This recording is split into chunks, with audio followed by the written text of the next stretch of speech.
പ്രിയമുള്ളവരെ, ഇന്ന് വലിയ നോമ്പിൽ 15-ാം ദിനം. സങ്കേത നഗരം. പഴയ നിയമത്തിലെ ഏറ്റവും സുന്ദരമായ പ്രതീകങ്ങളിലൊന്നാണ് സങ്കേത നഗരമെന്ന പ്രതീകം. ഇസ്രായേലിൽ പലയിടങ്ങളിലായി സങ്കേത നഗരങ്ങൾ ഉണ്ടായിരുന്നു. ഈ സങ്കേത നഗരങ്ങൾ പുരോഹിത നഗരങ്ങളായിരുന്നു. പുരോഹിതർ തിങ്ങിപ്പാർത്തിരുന്ന കനിവിൻ്റെ ഇടങ്ങൾ. ഈ ഇടത്തിൻ്റെ പ്രത്യേകത എന്താണ്?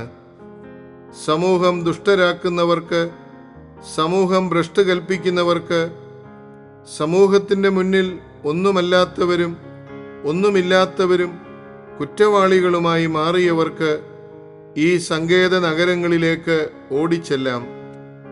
ഈ അഭയനഗരങ്ങളിലേക്ക് നീളുന്ന വഴികൾ കുണ്ടും കുഴിയും ഉള്ള വഴികളല്ലായിരുന്നു, നിരപ്പായ വഴികളായിരുന്നു. ഏതു സമയവും ഒരാൾക്ക് ഓടിച്ചെല്ലാവുന്ന വീതിയുള്ള നിരപ്പായ വഴികൾ. ഒരൊറ്റ ദിവസം കൊണ്ട് ഓടിച്ചെല്ലാവുന്നത്ര ദൂരമേ സങ്കേത നഗരങ്ങളിലേക്ക് ഉണ്ടായിരുന്നുള്ളൂ. വഴികളിലാകട്ടെ ഏതു സമയവും കാണാവുന്ന വിധത്തിൽ മിന്നിത്തിളങ്ങി നിൽക്കുന്ന വർണ്ണങ്ങളിൽ മിഖ്ലാത്ത് എന്ന് എഴുതി വച്ചിരിക്കും. അതിനർത്ഥം അഭയം അഥവാ സങ്കേതം എന്നാണ്. അഭയം തേടുന്ന ആർക്കും ഈ വഴിയിലൂടെ ഓടി അഭയം കണ്ടെത്താം.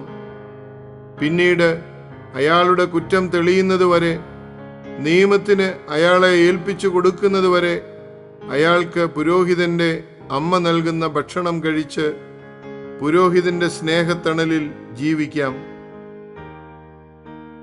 സങ്കേത നഗരങ്ങളുടെ എണ്ണം കുറയുന്നതല്ലേ ഇന്നത്തെ ദുര്യോഗം? ദയുള്ള വീടുകൾ വളരെ കുറവാണ്. വിക്ടർ ഹ്യൂഗോയുടെ പാവങ്ങളിൽ ഇരുളിന്റെ മറപറ്റി ഇരുൾ പോലെ നടക്കുന്ന കുറ്റവാളി ചെന്നെത്തുന്ന വെട്ടമണയാത്ത വീടിന്റെ പേരായി അയാൾ കാണുക ദയയുടെ വീട് എന്നാണ്. ബിഷപ്പിന്റെ ആ വീടിനെ അയാൾ വിളിക്കുന്നത് ദയയുടെ വീട് എന്നാണ്. പ്രിയമുള്ളവരെ, ഈ നോമ്പുകാലത്ത് നഷ്ടപ്പെട്ട ചിലർക്കെങ്കിലും, നിരാശിതരായ ചിലർക്കെങ്കിലും, ആശയവും അഭയവും നഷ്ടപ്പെട്ട ചിലർക്കെങ്കിലും സങ്കേതമാകുവാൻ നമുക്കാകുമോ? വേദനപ്പെടുന്നവർക്ക്, ആവശ്യത്തിലിരിക്കുന്നവർക്ക് ഓടി അണയുവാനായി നമ്മുടെ വീടുകളുടെ വാതിലുകൾ നാം തുറന്നു വയ്ക്കുമോ?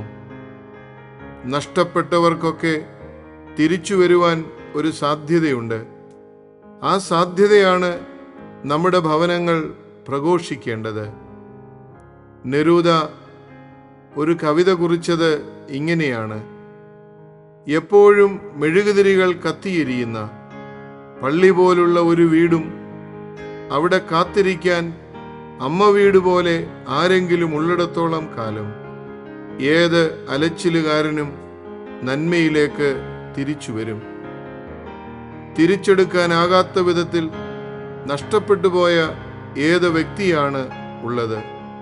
കാത്തിരിക്കാൻ ആരെങ്കിലും ഉള്ളിടത്തോളം കാലം നഷ്ടപ്പെട്ടു പോയവരൊക്കെ തിരിച്ചു വരാൻ തയ്യാറാവില്ലേ?